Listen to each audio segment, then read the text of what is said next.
I never thought I'd be a part of a church that has a screen and a video of me playing before I preached. But here we are. The Holy Spirit does amazing things and takes us where we never thought we would be. Good morning. I want to first touch on the gospel.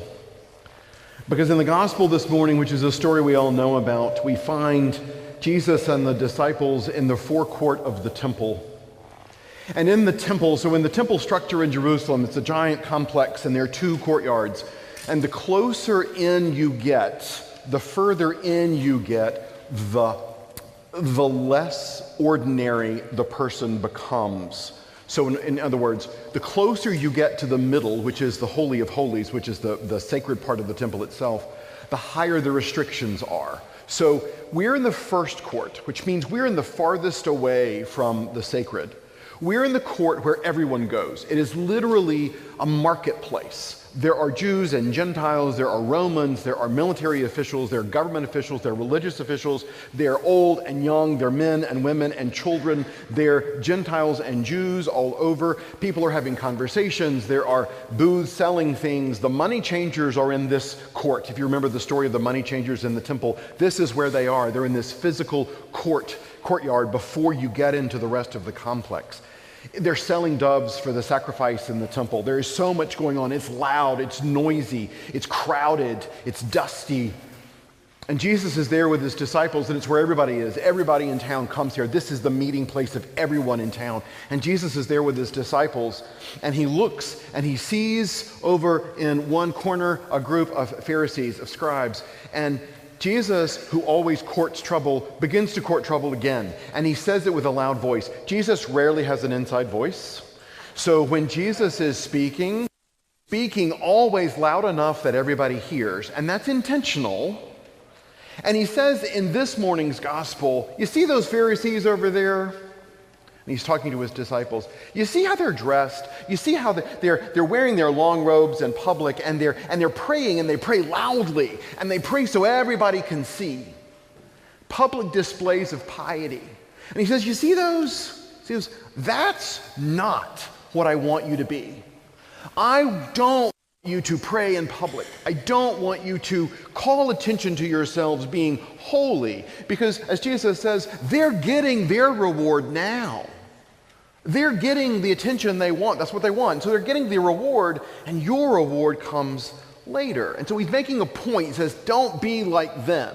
And then in the midst of this din, D-I-N, the midst of this din of craziness in the forecourt, there is a widow. And we know she's a widow because she's dressed as a widow, because widows have widows wear garments that signify their place. And widows, to be sure, are the second lowest rung on society.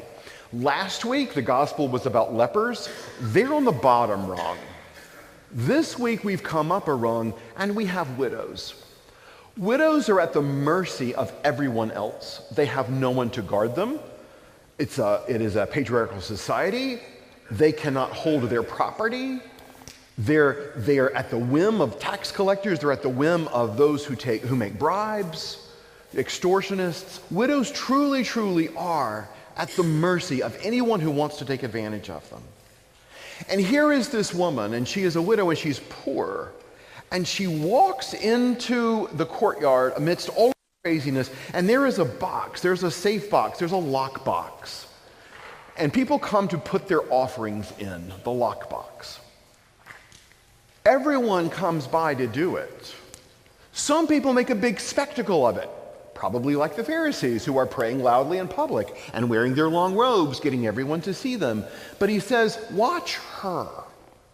And she comes across and she drops 2 copper coins in the treasury, and she goes on her way. Innocuous, silent. You would have missed her. You didn't, if you weren't paying attention, you wouldn't have seen it. And yet she does it, and she goes on her way. So here's the thing about what just happened. She is not in realm. There is no way to track her gift. She does not put it in an envelope with her name on it. She doesn't get a tax return a tax invoice at the end of the year that says these are the totals of your donations this year. There's no way to attach her gift to what she just did. It is anonymous.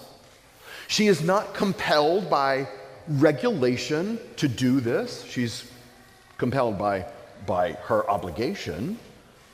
But no one tells her what she should give, and there's no tracking her gift. So what's just happened is this lowest member of society, this poor widow who is at the mercy of everyone, who has so little resource, comes into the great courtyard and offers her 2 pennies, putting them into the treasury, and keeps moving. Who knows how often she does it? Who knows how much she's given at other times? All of that is immaterial. What happens now, though, is Jesus says, look at her, who did this thing out of her own heart. There's no way of tracking. No, she can't tell anyone, see, I gave 7, I gave 8, I gave 9. She gives it out of her own heart. And Jesus used the dichotomy to illustrate to his disciples the cosmic reorientation that he's about. The whole last shall be first thing, the whole blessed are the peacemakers, not the warmongers. The instruction that Jesus says to take the lowest seat, don't take the best seat. All of this reorientation that Jesus keeps preaching about, that he's trying to give the disciples to understand, here's yet another example. The lowest of the low gives all that she has out of the abundance, because she understands that out of abundance she gives, not out of scarcity, but out of abundance, out of gratefulness for what God has done for her. And she's the poorest of the poor. And yet, the richness that she lives among. The greatest among us, Jesus points out to his disciples, is the nameless, anonymous woman on the second to lowest rung of society, whose 2 cents is more abundant than all the gifts of everyone else combined. You have heard countless sermons, no doubt, about the widow's mite. That is what we call this story, the story of the widow's mite. It's a popular way to guilt Christians into giving. I'm not going to repreach any of those sermons. You've heard enough of those over your life. I will not be preaching about guilt. I will not harangue anybody. I do not use the verb should in my preaching. I don't believe in shoulds and shouldn'ts. They get us in trouble. I hope you know me better than that. But in these series of 4 sermons that come after today, we will spend this month in this room and in this community, which I pray are safe places, to think in peace about the decisions that we make with no pressure but invitation. This story of the widow's mite is a wonderful place from which to launch Steadfast, which is our campaign at the Falls Church to position us for a richer, fuller, and more far-reaching ministry.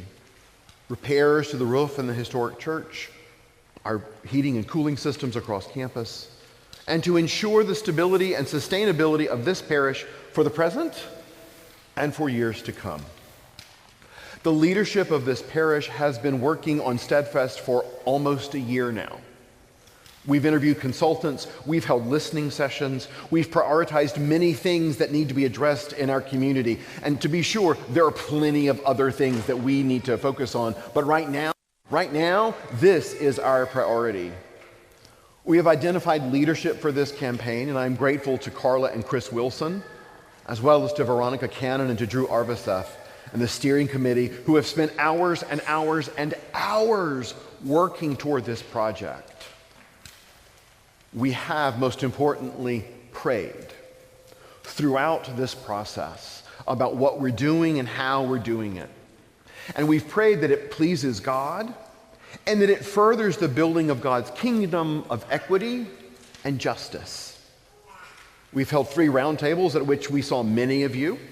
We've introduced the work ahead, and we've invited early leadership in the campaign.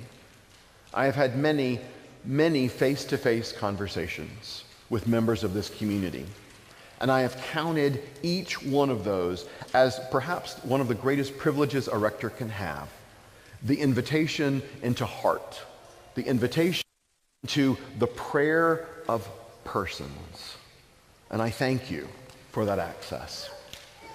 We have come to you this morning excited for what lay ahead. We come to you this morning with hope and with faith and the assurance that when we invite the Holy Spirit into our work, she not only appears, but she leads us toward the will of God. And my message this morning, friends, as my message will be for the next 4 Sundays, is to invite each of us into the excitement of moving forward. This parish does amazing things, and we are poised to do and to be even more. Over the next 4 Sundays, I invite you to bring this beautiful book in your hands back to church. Seriously, I'm asking you, bring the book to church every Sunday for the next month. Bring the pen that's in the envelope, or any pen. That's not a magic one. Any pen works on here. But bring them to church.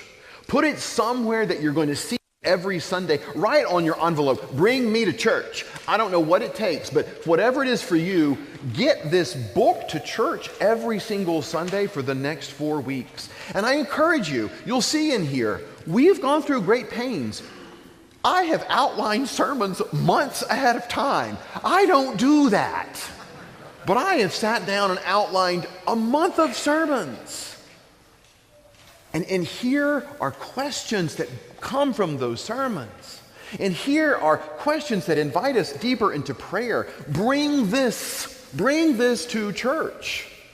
And for the next 4 Sundays, I encourage you to take notes. There are spaces for notes. This book makes the teacher glad. I am thrilled to have a textbook in church. This is wonderful. Open your books, bring your pens, take out your pens, open your books, and each Sunday, engage the questions for each day. The opportunity to refer to a text makes me giddy as a teacher. For these 4 weeks, I will take us on a spiritual and theological journey about the process of generosity, how we grow into a fuller grace, and how we invite God into our hearts and minds in all manner of decisions we make, not just our budgeting. I'm thrilled. I'm thrilled about the process ahead, and I am delighted to invite you to be a part of that journey. So friends, here we go. Here we go into learning more about ourselves. Here we go into learning more about the God who loves us abundantly and where God is taking us. Here we go. In leading the false church forward for another 300 years. Won't you come along? Won't you join me, friends, in being, as St. Paul writes, steadfast?